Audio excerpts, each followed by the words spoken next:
ಮತ್ತು unity in diversity ಇದ್ರ stand ನೀವು ಹೆಂಗೆ ಹೇಳ್ತೀರಾ ಅದ್ರ ಬಗ್ಗೆ ಒಂದು ವಿವರಣೆ ಕೊಡಿ. ವೈವಿಧ್ಯತೆಯಲ್ಲಿ ಏಕತೆ ನಿಮ್ಮ ದೃಷ್ಟಿಲಿ ಏನು ಹಂಗಿದ್ರೆ? ಖಂಡಿತ ಇದೆ. ಯಾಕೆ ಅಂದರೆ ದೇವನೊಬ್ಬ ನಾಮ ಹಲವು ಅನ್ನೋ ತತ್ವ ಹುಟ್ಟಿರೋದು ಈ ಮಣ್ಣಿನ ನೆಲದಲ್ಲಿ, ಭಾರತದ ಮಣ್ಣಿನ ನೆಲದಲ್ಲಿ. ದೇವನೊಬ್ಬ ನಾಮ ಹಲವು.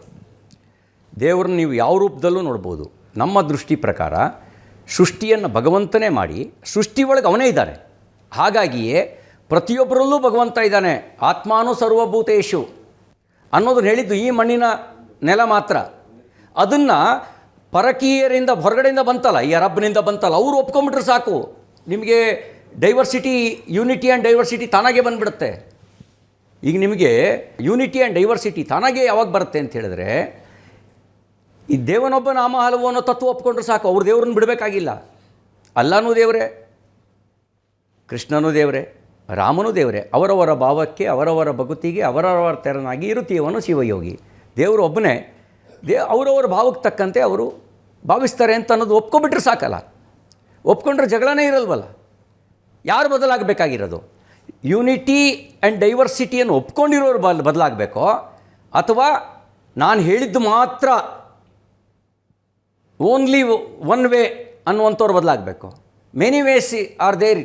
ಈಗ ನೀವು ಡೆಲ್ಲಿಗೆ ಹೋಗಬೇಕು ಅಂದರೆ 100 ದಾರಿ ಅಂತ ಅನ್ನೋರು ಬದಲಾಗಬೇಕು. ಇಲ್ಲ ಒಂದೇ ದಾರಿ, ನಾನು ಹೇಳಿದ್ದು ಮಾತ್ರ, ನಾನು ಹೇಳಿದ್ದನ್ನು ಬಿಟ್ಟು ಅನ್ಯದನ್ನು ಪ್ರತಿಪಾದನೆ ಮಾಡಿದ್ರೆ ನೀವೆಲ್ಲ ಕಾಫಿರ್ರು ಅನ್ನೋರು ಬದಲಾಗಬೇಕು. ಯಾರು ಬದಲಾಗಬೇಕು? ಬದಲಾಗಬೇಕಾಗಿರೋದು ಯಾರು? ನೀವೀಗ ಹೇಳ್ತಿರೋ ಸರಿ ಇದೆ, ಬದಲಾಗಬೇಕಾಗಿರೋದು ಯಾರು? ಖಂಡಿತ ಸರ್. ಆದರೆ ಇವತ್ತು ಏನಾಗಿದೆ ಅಂದರೆ, ಇವತ್ತು BJP ಮತ್ತು ಕಾಂಗ್ರೆಸ್ ಸರ್ಕಾರದವರು, ಇವತ್ತು ಏನಾಗಿದೆ ಅಂದರೆ, ಇವತ್ತು ನೀವೇ ಒಂದು ಎಲ್ಲ ಜಾತಿಗಳ ಒಂದು ಜಗಳ ಆಗಲಿ, ಪ್ರತಿಯೊಂದು ಕಿಚ್ಚು ಹಚ್ತಾ ಇರೋದೇ ಇವತ್ತು BJP ಸರ್ಕಾರದವರು.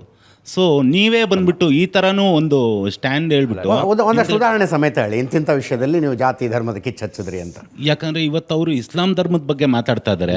ಮಾತಾಡಬಾರ್ದು. BJP ಸರ್ಕಾರದಲ್ಲಿ ಮೈನಾರಿಟಿ ವಿಂಗ್ ಇಲ್ವಾ? ಇದೆ. ಅವರು ಮತ್ತೆ ಆ ಧರ್ಮದವ್ರಿಗೆ ಅಲ್ಲಿರೋರ್ಗೆ ಹೇಳ್ಬಿಟ್ಟು ಬೋಧನೆ ಮಾಡಿಬಿಟ್ಟು ಬೇರೆಯವ್ರಿಗೆಲ್ಲ ಒಂದು ಸ್ವಲ್ಪ ನೀವು ತಿದ್ದುಪಡಿ ಮಾಡ್ರಿ ಅಂತ ಹೇಳ್ಬಿಟ್ಟು ತಿಳಿಸ್ಬೋದಲ್ವಾ? ನೋಡಿ, ಇಲ್ಲಿ ಹಿಂದೂ ದೇವಾಲಯಗಳು ಇಸ್ಲಾಮಿ ವಿಧ್ವಂಸದ ಇತಿಹಾಸ ಅಂತ ಒಂದು ಪುಸ್ತಕ. ಇದು 3 ಆವೃತ್ತಿ ಇದೆ. ಮೊದಲನೇ ಆವೃತ್ತಿ ತೊಗೊಂಡು ಬಂದಿದ್ದೀನಿ. ಹೊಸದಾಗಿ ಒಂದು ಮಸೀದಿ ಕಟ್ಟಿ ನಮಾಜ್ ಮಾಡಿದರೆ ನಮಗೂ ಅನಿಸ್ತಿತ್ತು ಇದು ನಮ್ಮ ಮಸೀದಿ ಅಂಥೇಳಿ. ದೇವಸ್ಥಾನ ಒಡೆದು ಮಸೀದಿ ಕಟ್ಟಿದಾಗ ಏನು ಅನಿಸುತ್ತೆ? ಅಲ್ಲಿ ಯೂನಿಟಿ ಇನ್ ಡೈವರ್ಸಿಟಿ ಅಂತ ಅನಿಸುತ್ತಾ? ಹೊಸದಾಗಿ ಒಂದು ಮಸೀದಿ ಕಟ್ಟಿದ್ರೆ ಯಾರೂ ಬೇಡ ಅನ್ನಲ್ಲ. ಅಲ್ಲ, ಅವ್ರ ವಾದ ಏನಂದರೆ ಡೈವರ್ಸಿಟಿ ಕಾಪಾಡೋ ಹೊಣೆಗಾರಿಕೆಯನ್ನು ಯಾರೋ ಒಬ್ಬರ ಮೇಲೆ ಹಾಕಬೇಡಿ ಅಂತ.